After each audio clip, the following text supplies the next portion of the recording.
Hi, welcome to Trey's Talks to Grow, your equipping resource for leadership and management. Today, I want to talk to you about the conversation principle. Now, this is one that's near and dear to my heart. I love this because this really is what Talks to Grow is all about.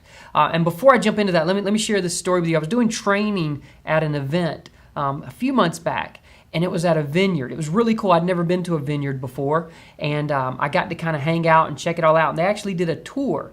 As we were going around on the tour, one of the things someone asked a question about was there was a rose bush at the end of the vineyard line. So you'd have all these long rows of grapes in the vineyard, and then at the end you would have this rose bush.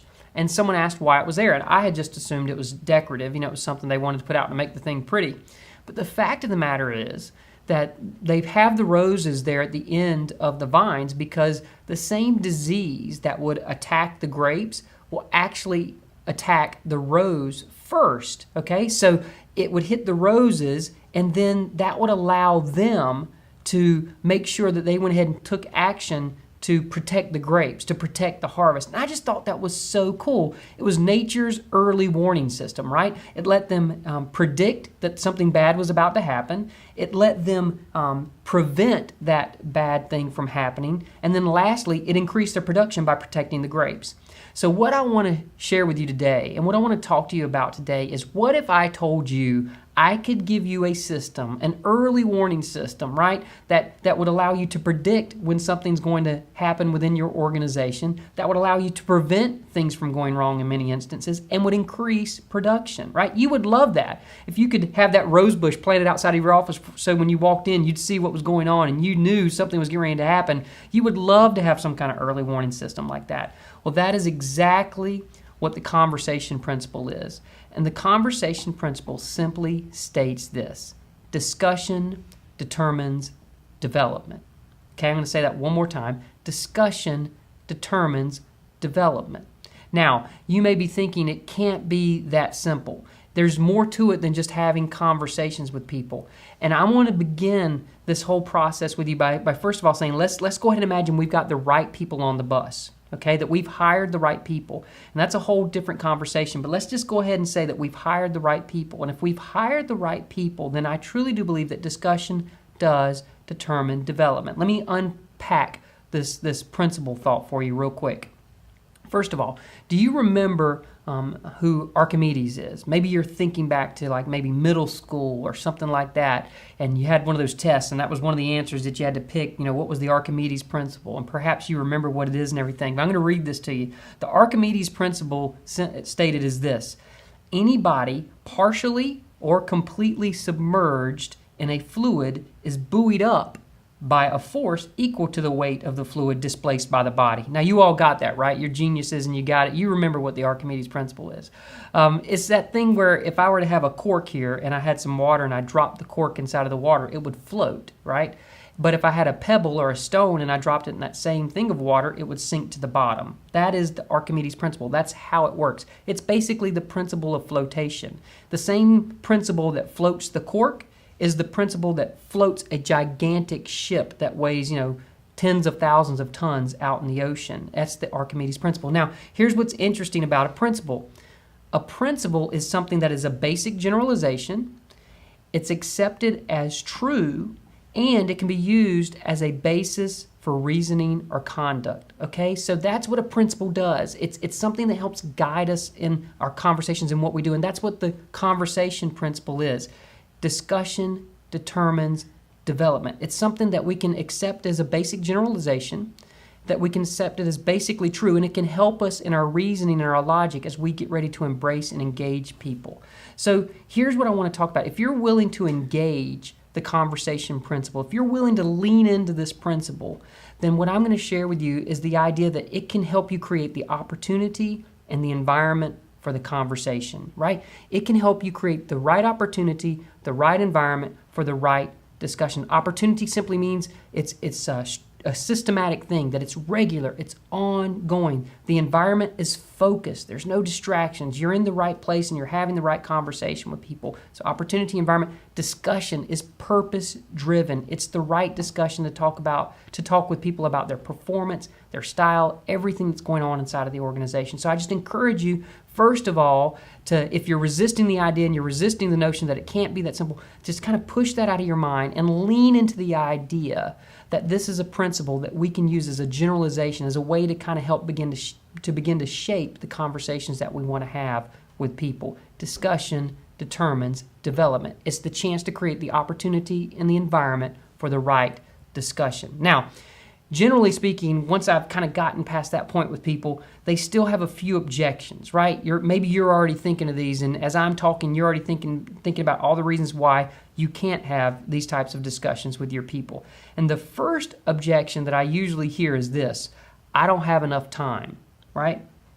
In the whirlwind of busyness that you have going on around you, the last thing you have time for is to sit down and have more conversations with people about performance. So I don't have enough time is the first thing that I generally hear from people. And here's what I generally have to say about that. There's a great book, and by the way, I suggest you pick this up if you haven't already read this before, and it's called First Break All the Rules. It's by Marcus Buckingham, who is a Gallup poll guy, and basically they assembled 80,000 different interviews with all these different managers over this huge time frame, and they really looked at what's the difference between these average and mediocre managers and these ones who excel and that really do well, even when things seem to be the same in their environments. How is it that these guys or these ladies really make things happen? So First Break All the Rules is the book. And the reason I'm sharing this with you now is one of the neat pieces of data that they pulled out of everything was this. The great managers, the ones who were excelling and doing an excellent job, spent on average 4 years per year per employee having performance discussions, okay? In the course of a year, they only spent 4 hours per employee having conversations about things. I just thought that was amazing because what you and I naturally think is 4 hours a week, right? Or 4 hours a day. That's how much time it would take me to have those conversations. But the reality is that's 4 hours a year. That's really nothing. That really boils down to like 15 minutes a quarter or something like that. The key is they had regular ongoing conversations, and a lot of the other ones never even talked about style and performance. So as far as not having enough time, we all have enough time. We've all got 4 hours per year per employee to make sure that we're talking about style and performance. And the next part of that is, what do they talk about? Well, I've said it a couple of times already. They talk about style and they talk about performance. Style are those kind of abstract things, the things that maybe sometimes we're a little more hesitant to talk about. Attitude, how they present themselves. All sorts of things can fall into that style category, and they may be a little more abstract, but it gives you a place to talk about it. And the next thing are actually performance items, the things that people are supposed to do on their job. Some of these may be more subjective. Some of these may be more concrete. You may have data to back some of these up. Some of the other ones you don't. That's okay. You focus on the outcomes and make sure you lean into having that conversation. Style and performance are what people talk about. The next thing that I hear from people when they're thinking through this idea is, it's not my concern, right? Especially things that kind of maybe be a little more personal in nature. And I'm not saying that we get into folks' personal business when it comes to work. However, you and I both know that there is a professional cost to personal chaos. Let me say that again. There is a professional cost to personal chaos. I've coached a lot of people, and a lot of times in the organization, the thing that begins washing out, that begins causing the most issues are personal items that they're bringing to work. And we say it all the time, and I've heard managers stand up and give this speech, we leave the personal stuff at the door. I've yet to find the first person that's able to do that. They may think they're doing it, but the reality is there is a cost to that personal chaos in their life professionally. So here's the cost as I see it. The first cost is to the individual. So the first professional cost of personal chaos is to the individual that's experiencing the chaos. They're bringing this stuff in, and a lot of times it becomes career limiting. And I feel like as the leader and the manager, it's our job to make sure they don't become limited in their career, because obviously that's going to limit how we can function as an organization, as a team. The second thing is this. There's a cost to the organization. If someone has this personal chaos going on, chances are there's a cost inside of the organization. Productivity, lost time, whatever it may be, there's a cost with the other people on the team because they're going to be sharing that information with them. Chances are, you know how that goes. I know how that goes. All this sideways energy gets created because of that personal chaos. The last part is this. It's to your leadership. If you don't do something to address it, then your leadership is impacted by that personal chaos. And once again, I'm not trying to get into someone's personal life or their personal business, but you can focus on how it is affecting them at work. You can focus on the productivity. You can focus on the outcomes at work that are being impacted by someone's personal chaos. So it's not my concern. I believe it is our concern. And we have to make sure we're having these conversations with people.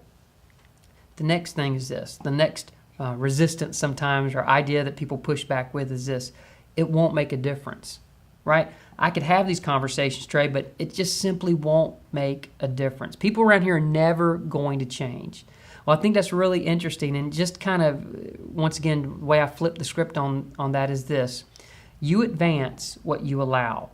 I was meeting with someone just this last week, and they were talking to me about the different assistant managers, you will, that they have within their organization. And they had one person who was running a division, and the leader was sharing with me, they said that everyone in this particular manager's division was very negative, right? There's all this negative attitude and behavior going on and everything. And I said, so what's the assistant manager like? Oh, well, she's so positive and she's so great and we love her. Man, everyone in her division is so negative, and she doesn't really address any of those behaviors. Well, that's what's going on there. She's advancing what she's allowing. If you allow a certain type of behavior, you're going to advance that type of behavior. So simply by saying it's not going to make a difference and I'm not going to do anything, that's not going to work. And the next point to that is systems change behaviors. You've got to be willing to have some type of system in place that's going to change the behavior to get you to the outcome that you want to get to. So as far as it won't make a difference, it will make a difference if you simply lean into the idea of discussion determines development and have the right conversation with people about their performance and their style. So what are some coaching questions kind of to leave you with for you to think about? Because I don't necessarily have all the answers for you when it comes to this particular thing, but I do think you can ask yourself certain questions that might help you get to the answer that you need to for your organization, for your place of work. So here's a few coaching conversations. The first thing is, are you avoiding a conversation, right? Are you staying away from a conversation that you know you should have? Right now, as we've been going through these different items, someone has popped into your mind and you know you need to go have a performance discussion with them, but for some reason you're avoiding that conversation. I would simply ask you, why are you avoiding that? So don't suffer from conversation avoidance. Second question is this. What style and performance issues need to be discussed? Okay, make it about style, make it about performance, keep it purpose-driven and focused. What style and performance issues need to be discussed? And the last coaching question is this. What system do you have in place for a purpose-driven discussion? What system do you have in place for a purpose-driven discussion? Hopefully you're using the online version of the Talks to Grow system, but even if you're not, even if it's something less formal, what system do you have in place to have regular performance discussions with your people? Because I can tell you this, discussion determines development. Remember that. And it's in the conversation that we get the revelation of who we can be, and we also help others discover who they can be along the way. I hope this conversation has helped you out today, and in turn, you can help someone else grow. Thank you.